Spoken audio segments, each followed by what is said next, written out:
Doctor साहब आपका? Doctor Anil Kumar.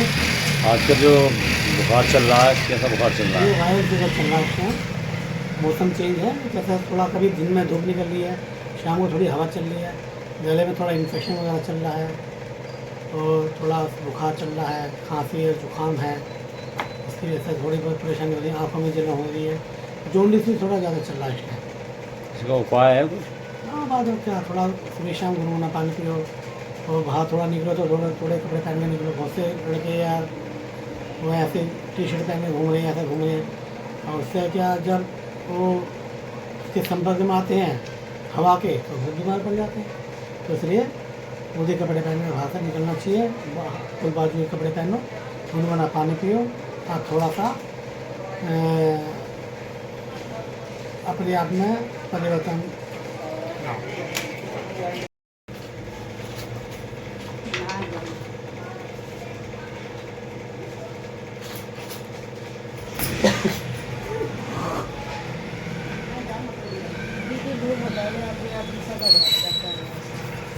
देखो संडे मंडे चढ़वा